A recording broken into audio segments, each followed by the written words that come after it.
Tafsiri muyassar. Al-İmran suresi. Nihoyatda shafqatli va mehribon Allohning ismi bilan boshlayman. Alif, lam, mim. Bu xildagi harflarning bayoni Baqara surasining 5-ida o'tdi. O Allah, o'zidan boshqa hech bir ma'bud bo'lmagan. O'zining ulug'ligiga loyiq ravishda hayot turg'uchi, hamma ishni idora qilib turg'uchi zotdir. Ey payg'ambar, Allah Qur'onni sana qilchi shak bo'lmagan haqiqat asosida hikmat bilan tadrijiy nozil qildi. Qur'onning rostligiga uningdan ilgari nozil qilingan kitoblar va payg'ambarlar guvohdir. Allah taqvodorlarni iymonga yetaklash, ularning din va dunyolik ishlarni yaxshilab berish uchun ilgari Tavratni Musoga, Injilni Isoga nozil qilgan edi. Endi bo'lsa haq bilan botilni ayrig'uchi Qur'onni nozil qildi. Allah nozil qilgan oyatlarni inkor qilganlarga cho'ng azob bor. Allah g'olibdir. Uni hech kim yengolmaydi. O o'zining yagona iloh ekanligiga dalolat qiladigan hujjatlarini va dalillarni inkor qilganlarni qattiq jazolag'uchidir. Allah o'zining cheksiz ilmi bilan barcha maxluqotni qo'rshab turg'uchidir. Uningga osmon zaminda mayli oz bo'lsin yoki ko'p bo'lsin, hech qanday narsa maxfiy emasdir. O sizlarni onanglarning qornida o'zi xohlagancha erkak kishi chiroyli ko'rimsiz qilib yaratadigan yagona zotdir. Allohdan boshqa haqiqiy ma'bud yo'qdir. Allah g'olibdir. Uni hech kim yengolmaydi. U barliq ishlarni va tadbirlarni hikmat bilan qilg'uchidir. U sana Qur'onni nozil qilgan zotdir. Qur'onda ba'zi oyatlarning ma'nosini muayyanlashtirishda murojaat qilinadigan ma'nosi aniq oyatlar bor. Bu oyatlar Qur'onning asosini tashkil qiladi. Qur'on yana ko'p ma'niga dalolat qilganlikdan faqat ma'nosi aniq oyatlarga murojaat qilish orqali oydinlashadigan oyatlar bor. Dillarda kasallik illati bor kishilar niyatining yomonligidan kishilarning orasida fitna fasod terish orqali ularni ozdirish va o'zining botil ko'z qarashi bo'yicha tavil qilish uchun mushundoq ma'nosi muayyan emas oyatlarga esilib oladi. Bu oyatlarning haqiqiy ma'nosini faqatla Alloh biladi. Ilmda cho'nqur kishilar biz Qur'onga iymon keltirdik. Qur'onning hammasi Rabbimiz Alloh tarafidan payg'ambarimiz Muhammad alayhisalomga kelgan haqiqatdir deydi. Ko'p ma'niga dalolat qiladigan, ma'nosi muayyan emas oyatlarni ma'nosi aniq oyatlarga murojaat qilish orqali tushunib oladi. Bu oyatlarning ma'nosini eng to'g'ri shaklda tushunadigan kishilar sog'lom aql egalaridir. Ilmda cho'nqur kishilar yana mundoq deydi. Ey Rabbimiz, sen bizga hidoyat ato qilish orqali in'om qilgandan keyin bizning qalbimizni iymondan burib atmakin. O'z fazlingdan bizga keng rahmat ato qilgin. Sheksizki, sen ato ihsonni ko'p va xolg'on bandisiga hisobsiz beradigan zotsan. Ey Rabbimiz, biz shundoq ishonamiz va guvohlik beramizki, sen keladiganligida qilchi shak bo'lmagan qiyomat kunida insonlarni albatta to'playsan.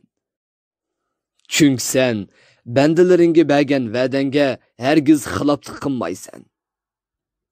Sheksizki, haq dinni inkor qilgan va o'zlarining kufrligida ching turib olganlarning pul, mollari, bollari Allohning azobi oldida hech narsaga asqatmaydi. Ular pul meli bilan bu dunyoning jazolaridan qutulib qolsa-mu, oxiratning azobidan hargiz qutulib qololmaydi. Ular qiyomat kuni do'zaxning yiqilg'usi bo'ladi.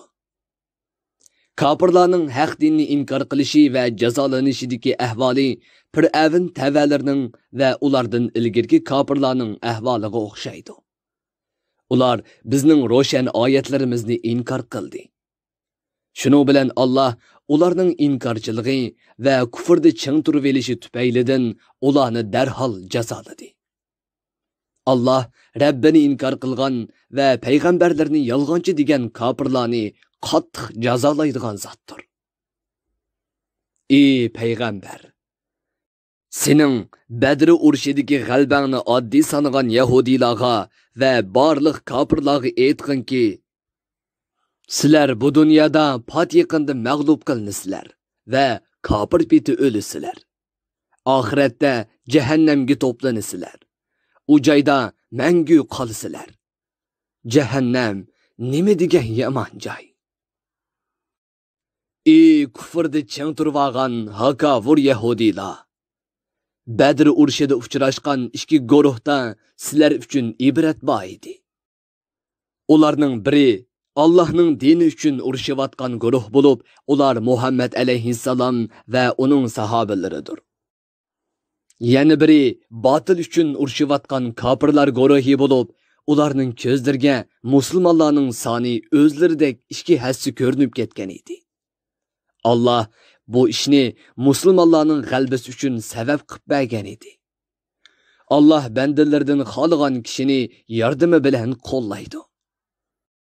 Bu vaqada Allah'ның ishlaridagi hikmatni tushunadigan aql egalari uchun albatta ibrat bor.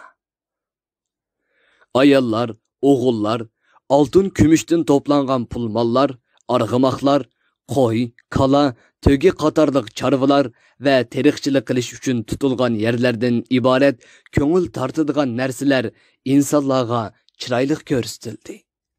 Ular dünya hayotining vaqtlik manfaatlari va zinnatlaridir.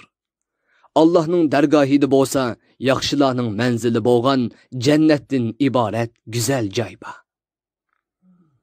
Ey payg'ambar, ularga aytqinki, men sizlarga Allohdan qo'rqqan va uning ko'zitib turadiganligini esidan chiqarmagan holda amal qilgan kishilar uchun bu dunyoda insonlarga chiroyli ko'rsatilgan dunyo ne'matlaridan albatta yaxshi bo'lgan.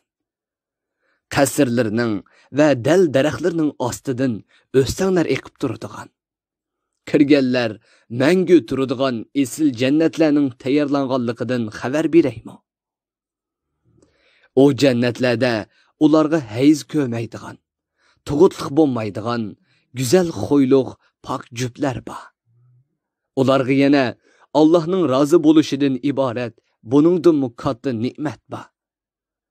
Allah bandalarning barliq sirlarini, jimi ahvolini bilib turadi. Allah buningga asosan ularga mukofot yoki jazo beradi.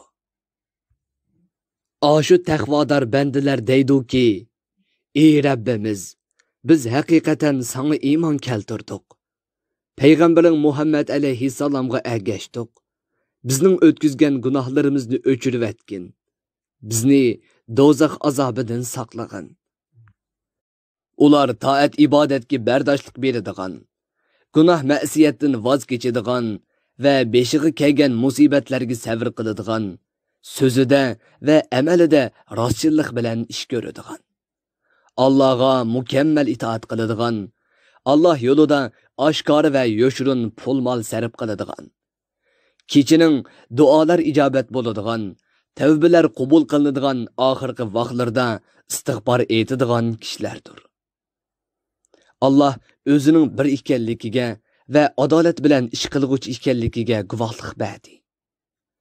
O'zining bu guvohligiga farishtalarning va ilm ahlilarining guvohligini ergashtirib keltirdi.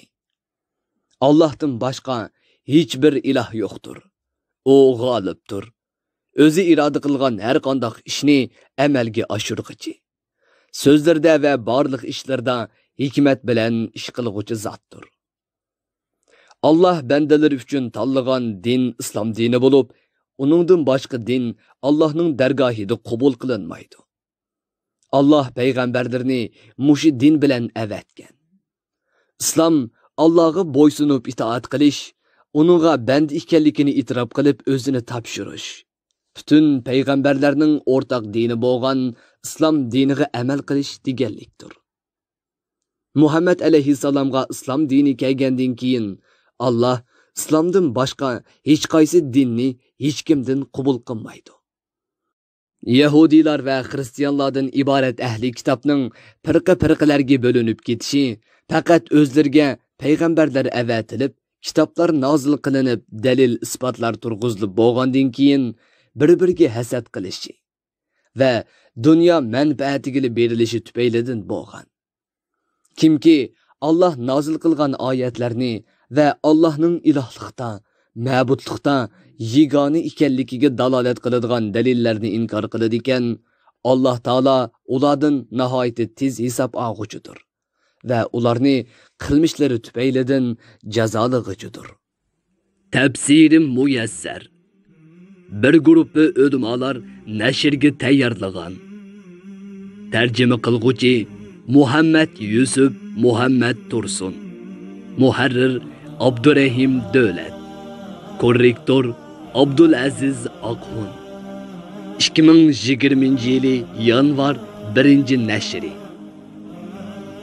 Teklimakan Uyg'ur nashriyoti tarafidan nashr qilingan. Mikrofon oldida İmran Abdug'ani Sadai. Bu asar avlod detallarida tarqitildi.